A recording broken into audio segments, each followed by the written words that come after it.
اچھا، تو آج ہم ذرا تاریخ کے ایک پیچیدہ ورق کو پلٹ رہے ہیں جی جس کا تعلق ہے لاہور سے بھی اور قصور سے بھی۔ بالکل، 18ویں صدی کا وسطی پنجاب۔ ہاں، اور یہاں ہمیں دو ایسے نام ملتے ہیں، دو ایسی شخصیات جن کی کہانیاں آپس میں کہہ لیں کہ ٹکراتی ہیں۔ صحیح۔ ایک طرف ہے میر مومن خان قصوری، مغل انتظامیہ کا ایک اہم نام، جی ہاں۔ اور دوسری طرف تاڑا سنگھ وانگ، سکھ تاریخ میں ان کا بہت احترام ہے۔ بالکل، ایک بہت قابل احترام ہستی مانے جاتے ہیں۔ تو ہمارے پاس جو ذرائع ہیں، خاص طور پر سید محمد لطیف کی کتاب ہے Lahore, its history, architectural remains and antiquities, جو 1892 کی ہے۔ جی، ایک اہم ذریعہ ہے۔ اس کے اقتباسات ہیں، کچھ اور تحریریں بھی ہیں۔ ان کی مدد سے ہم کوشش کریں گے کہ ان دونوں کرداروں کو سمجھیں اور وہ جو ایک واقعہ ان کے درمیان پیش آیا اس کو بھی۔ اور مقصد صرف یہ نہیں کہ کیا ہوا تھا، بلکہ یہ دیکھنا ہے کہ کیسے ایک ہی کہانی کو مختلف لوگ مختلف زاویوں سے دیکھتے ہیں، یاد رکھتے ہیں۔ بالکل۔ اور یہ بات شروع میں ہی واضح کر دیں کہ ہماری گفتگو انہی ذرائع تک محدود رہے گی جو ہمارے پاس ہیں۔ صحیح۔ ہمارا کام صرف معلومات سامنے لانا ہے، کسی ایک بات کی تصدیق کرنا یا اسے رد کرنا نہیں ہے۔ ٹھیک ہے، غیر جانبداری سے جو ذرائع کہتے ہیں وہ بیان کرنا ہے۔ بالکل، تاریخ کے مختلف رنگ دکھانے کی کوشش ہے۔ بہترین، تو پھر شروع کریں میر مومن خان قصوری سے۔ جی ضرور۔ تو ذرائع کہتے ہیں کہ وہ لاہور کے آخری مسلمان ڈپٹی گورنر تھے اور تعلق جیسا نام سے ظاہر ہے قصور سے تھا۔ جی ہاں، یہ قصور کا حوالہ اہم ہے، اور یہ بھی ذکر ملتا ہے کہ وہ صرف مسلمانوں میں نہیں، ہندوؤں میں بھی مقبول تھے۔ اچھا، یہ دلچسپ بات ہے۔ جی، شاید ان کی شخصیت میں کچھ خاص بات تھی، خوبصورتی کا بھی ذکر ہے، بہادری کا بھی۔ اور وہ صرف ایک منتظم نہیں تھے، بلکہ لاہور کے جو گورنر تھے معین الملک، ہاں، 1748 سے 53 تک۔ جی، ان کے بہت قریبی ساتھی بلکہ وفادار دوست مانے جاتے تھے۔ میں ذکر ہے کہ انہوں نے معین الملک کے ساتھ مل کر سکھوں کے خلاف جو مہمات ہوئیں جی، ان میں بھی حصہ لیا۔ اچھا، تو یہ ان کی وفاداری کا ایک ثبوت ہوا۔ جی، اور یہ وفاداری تب بھی قائم رہی جب 1753 میں معین الملک کا انتقال ہو گیا۔ ہاں، پھر ان کی بیوہ مغلانی بیگم نے معاملات سنبھالے تھے نا۔ جی بالکل۔ تو میر مومن خان تب بھی ان کے ساتھ وفادار رہے، جو اس زمانے کی سیاست میں آپ سمجھ سکتے ہیں کوئی عام بات نہیں تھی۔ صحیح۔ پھر اکتوبر 1754 میں انہیں خود گورنری مل گئی لاہور کی۔ جی، مختصر عرصے کے لیے۔ تو بطور گورنر انہوں نے کیا کیا؟ کچھ ذکر ملتا ہے؟ ہاں، تھوڑا بہت ذکر ہے۔ کہتے ہیں کہ کچھ رفائع عامہ کے کام کروائے، مثلاً؟ خاص طور پر لاہور میں موچی گیٹ اور کشمیری بازار کے جنوب میں کچھ اچھے مکانات بنوائے۔ اچھا۔ کہا جاتا ہے کہ وہ آج بھی کسی نہ کسی شکل میں شاید موجود ہیں۔ اور یہ بھی سنا ہے کہ وہ بخاری سید تھے۔ جی، ذرائع یہ بھی بتاتے ہیں، اور انہیں مغل شہنشاہ محمد شاہ کی طرف سے نواب کا خطاب بھی ملا تھا۔ نواب کا خطاب؟ تو مطلب کافی اونچا رتبہ تھا ان کا۔ یقیناً، یہ ان کے اثر و رسوخ کو ظاہر کرتا ہے۔ تو ایک طرف انتظامیہ، وفاداری، خطاب، مقبولیت، ایک مکمل تصویر بنتی ہے، لیکن ان کا انجام بڑا اچانک ہوا۔ جی، بہت اچانک۔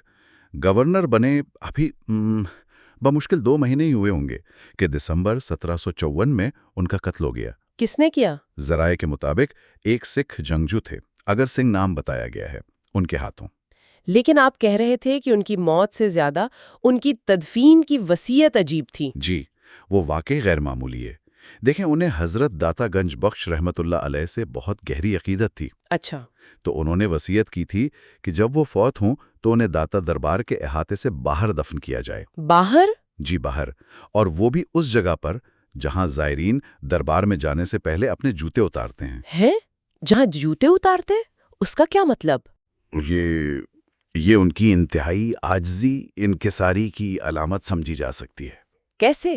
یعنی وہ جگہ جہاں عقیدت مند اپنا رتبہ، اپنا غرور، سب کچھ باہر چھوڑ کر جوتے اتار کر عاجزی سے بارگاہ میں حاضر ہوتے ہیں۔ ہاں۔ عین اسی جگہ دفن ہونے کی خواہش کرنا، یہ اپنی نظر میں اپنی کمائیگی اور اس بزرگ ہستی کے لیے بے پناہ احترام کو ظاہر کرتا ہے۔ ایک نواب ایک گورنر کے لیے تو یہ بہت ہی غیر معمولی بات ہے۔ بالکل۔ تو کیا اس وصیت پر عمل ہوا؟ جی ہاں، بالکل ہوا۔ ان کی تدفین وہیں ہوئی۔ بعد میں اس جگہ پر ایک اونچا چبوترا بنایا گیا اور ایک خوبصورت مقبرہ تعمیر ہوا۔ اور وہ آج بھی ہے؟ جی، سید محمد لطیف کی کتاب کہتی ہے کہ وہ مقبرہ آج بھی داتا دربار کا جو پہلا بیرونی دروازہ ہے اس کے پاس دائیں ہاتھ پر موجود ہے۔ واہ، یہ جگہ تو خود ایک کہانی ہے۔ بالکل۔ تو یہ تو تھے میر مومن خان، منتظم، جنگجو، عقیدت مند، کافی تہدار شخصیت۔ لیکن اب کہانی کا دوسرا رخ دیکھتے ہیں۔ جی، تاڑا سنگھ وان۔ ہاں، سکھ تاریخ میں ان کا کیا مقام ہے؟ دیکھیں، سکھ روایات میں تاڑا سنگھ وان کا نام بہت زیادہ عزت اور بہادری کی علامت ہے۔ اچھا۔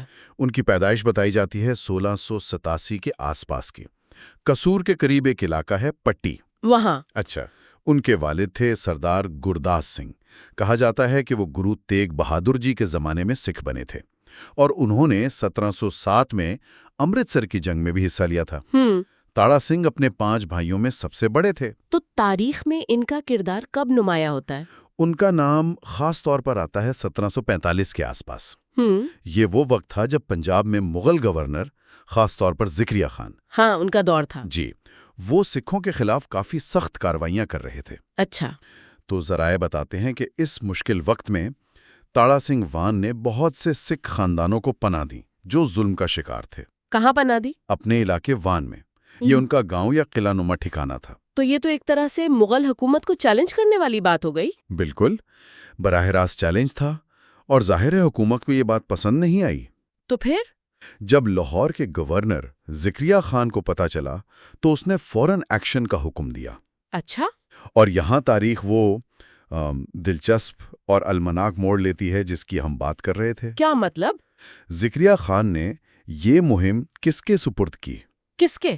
قصور کے حاکم میر مومن خان کے۔ کیا وہی میر مومن خان؟ جی، یہ وہی میر مومن خان ہیں جن کی ہم انتظامی صلاحیتوں اور مقبولیت کی بات کر رہے تھے۔ اوہ، تو مطلب ایک طرف وہ لاہور کے منتظم معین الملک کے وفادار، جی، اور دوسری طرف ذکریہ خان کے حکم پر تاڑا سنگھ کے خلاف فوجی کارروائی کر رہے ہیں۔ جی بالکل، اور یہ کوئی چھوٹی موٹی کارروائی نہیں تھی۔ اچھا۔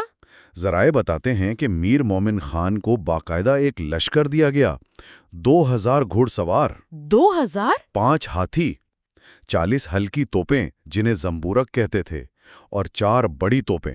یہ تو بہت بڑی فوج ہوئی۔ جی، ایک بڑا فوجی دستہ تھا جو تاڑا سنگھ کے ٹھکانے وان کی طرف بھیجا گیا۔ اور تاڑا سنگھ کے پاس کتنے لوگ تھے اس کا مقابلہ کرنے کے لیے؟ یہی تو اس واقعے کا سب سے ڈرامائی پہلو ہے۔ ذرائع کہتے ہیں اس وقت تاڑا سنگھ کے پاس صرف 22 ساتھی تھے۔ صرف 22؟ صرف 22 آدمی۔ 22 آدمی بمقابلہ 2000 گھڑ سوار توپ خانہ، یہ کیسے ممکن ہے؟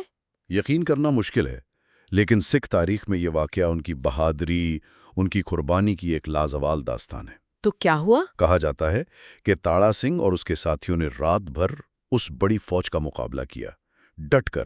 رات بھر؟ جی، حملہ آوروں کو قلعے کے قریب نہیں آنے دیا، لیکن ظاہر ہے اگلی صبح جب جنگ دوبارہ شروع ہوئی تو اتنی بڑی فوج کے سامنے؟ ہاں، وہ زیادہ دیر ٹک نہیں سکے۔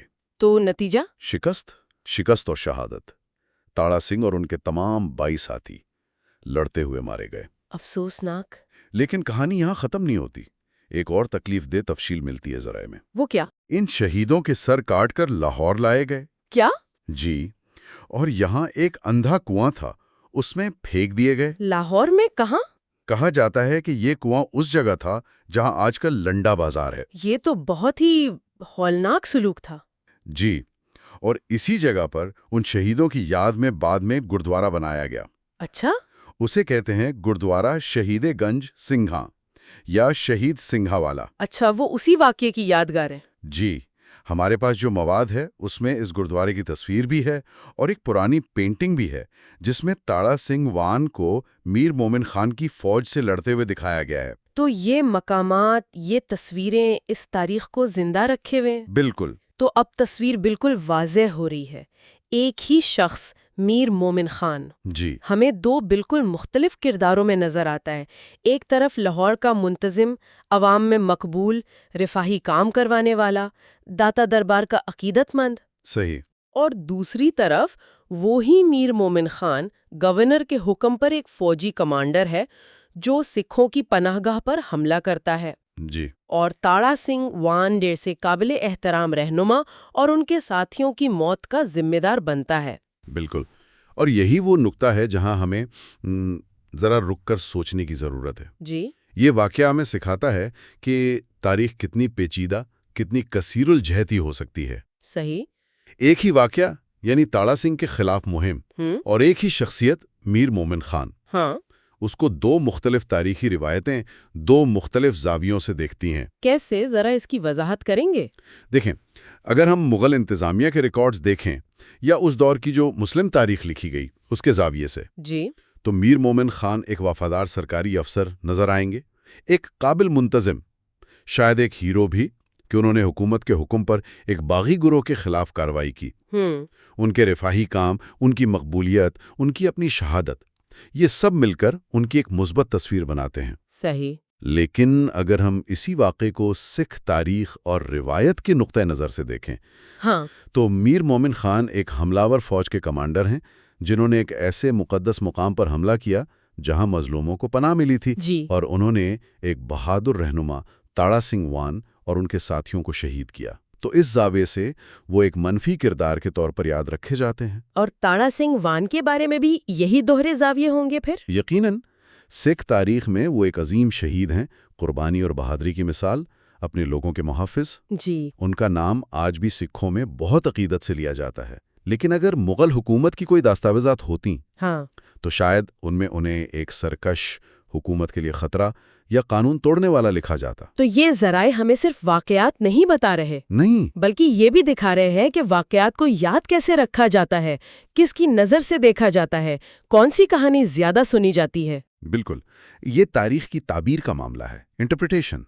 یہ سمجھنا ضروری ہے کہ تاریخی سچائی اکثر اس بات پر منحصر ہوتی ہے کہ آپ کون سا ذریعہ پڑھ رہے ہیں، وہ کس نقطہ نظر سے لکھا گیا ہے۔ صحیح۔ یہ ہمیں سکھاتا ہے کہ ماضی کو سمجھتے ہوئے مختلف آوازوں کو سننا کتنا ضروری ہے۔ تو آج کی اس گہری بات چیت کا اگر خلاصہ کریں جی تو ہم نے 18ویں صدی کے پنجاب کی دو اہم شخصیات کو دیکھا۔ جی میر مومن خان قصوری جی لاہور کے ڈیپٹی گورنر بنے، انتظامی کام کیے، مقبول بھی تھے، اور وہ داتا دربار والی وصیت بھی، بڑی عجیب۔ بالکل۔ اور پھر دوسری طرف تاڑا سنگھ وان، جی سکھ تاریخ کے ہیرو جی جنہوں نے مظلوموں کو پناہ دی، جی اور پھر میر مومن خان کی ہی قیادت میں آنے والی ایک بہت بڑی فوج کا مقابلہ کیا، اپنے صرف 22 ساتھیوں کے ساتھ، جی اور جان دے دی۔ جی جان قربان کر دی۔ اور سب سے اہم نقطہ میرے خیال میں یہ ہے کہ تاریخ سیدھی لکیر نہیں ہوتی۔ نہیں، یہ اکثر الجھی ہوئی ہوتی ہے۔ ایک ہی شخص، ایک ہی واقعہ مختلف لوگوں کے لیے مختلف زمانوں میں بالکل مختلف معنی رکھ سکتا ہے۔ اور یہ کتنی دلچسپ بات ہے کہ آج لاہور میں میر مومن خان کا مقبرہ بھی موجود ہے، جی اور گردوارہ شہید سنگھا والا بھی موجود ہے۔ بالکل، اور شاید ایک دوسرے سے زیادہ دور بھی نہ ہوں۔ ہاں، یہ دونوں جگہیں ہمیں اسی مشترکہ لیکن اکثر متصادم پیچیدہ تاریخ کی یاد دلاتی ہیں۔ یاد بھی دلاتی ہیں اور شاید سوال بھی اٹھاتی ہیں۔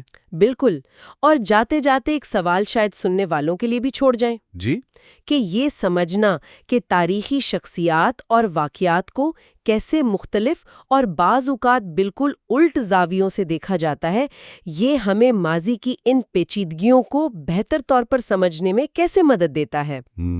اور یہ جگہیں جیسے میر مومن کا مقبرہ ہے یا گردوارہ شہید سنگھا والا، یہ آج کے دور میں ان مختلف تاریخی کہانیوں، ان سے جڑی یادوں اور شاید ان زخموں یا فخر کے احساسات کے بارے میں کیا کہتی ہیں جو آج بھی زندہ ہو سکتے ہیں؟ یہ واقعی ایک اہم سوال ہے غور کرنے کے لیے۔